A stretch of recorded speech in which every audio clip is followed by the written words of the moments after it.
Shalom, jumpa lagi dengan saya di Klavos Sukacita. Saya akan memberkati saudara dengan firman Tuhan. Mari kita berdoa sebelum kita mendengarkan firman Tuhan. Bapa, kami bersyukur atas berkat dan penyertaan-Mu bagi kami.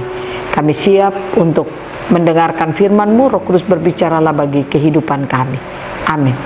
Bagian firman Tuhan dalam kitab Mazmur pada pasalnya yang ke-8 ayatnya yang pertama. Demikian bunyi firman Tuhan. Demikian bunyi firman Tuhan. Ya Tuhan, Tuhan kami, betapa mulianya nama-Mu di seluruh bumi. Keagungan-Mu yang mengatasi langit dinyanyikan. Demikian jauh bacaan firman Tuhan. Pencinta Klavos yang diberkati oleh Tuhan Yesus Kristus, hanya Tuhan yang patut kita sembah di dalam hidup kita. Alasan saudara dan saya menyembah Tuhan, karena Dialah yang menjadikan kita, Dialah yang memberkati kita, Dialah yang memberikan kehidupan bagi setiap kita. Oleh karena itu, setiap kali kita menyembah Tuhan di dalam hidup kita, itu tandanya kita menghormati Tuhan. Dan kalau saudara dan saya menghormati Tuhan di dalam hidup kita, itu berarti bahwa kita mengakui Dialah segala-galanya di dalam hidup kita. Ada banyak orang merasa bahwa ketika dia beribadah, itu dia sudah pergi untuk menyembah Tuhan. Padahal nanti di ibadah belum tentu dia duduk untuk menyembah Tuhan. Ada terkadang orang duduk beribadah, tubuhnya di situ tapi pikirannya di tempat lain. Atau dia duduk beribadah, sambil beribadah dia menelpon bisnisnya, menelpon teman rekan sekerjanya, atau dia sambil WA dan sebagainya, WA orang-orang yang ada di sekitarnya. Nah, ini terjadi karena tanda bahwa orang itu tidak menyembah Tuhan. Kalau kita betul-betul menyembah Tuhan, rasa hormat kita kepada Tuhan itu ada. Nah, oleh karena itu belajar dari bagian kebenaran firman Tuhan. Pemazmur begitu mengagungkan Tuhan di dalam seluruh kehidupannya. Dia katakan, ya Tuhan, Tuhan kami, betapa mulianya nama-Mu di seluruh bumi. Keagungan-Mu yang mengatasi langit dinyanyikan.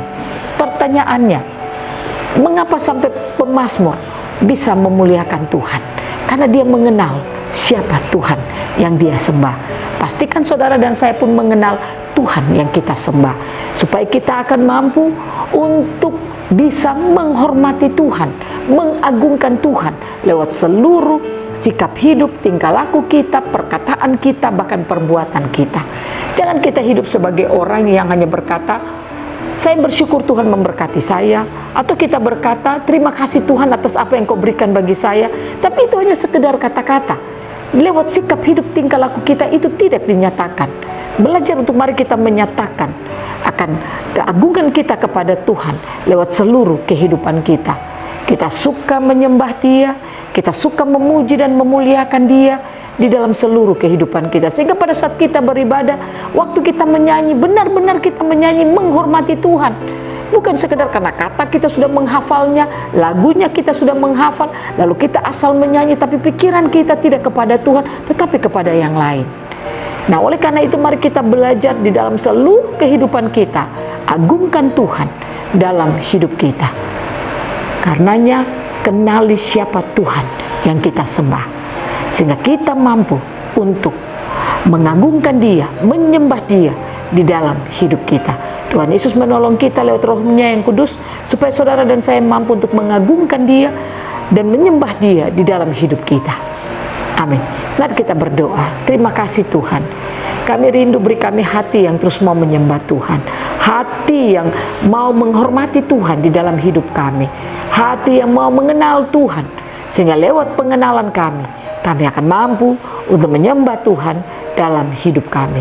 Terpujilah nama-Mu ya Tuhan. Roh Kudus bekerjalah dalam setiap hidup kami. Amin. Shalom, Tuhan berkati kita semua.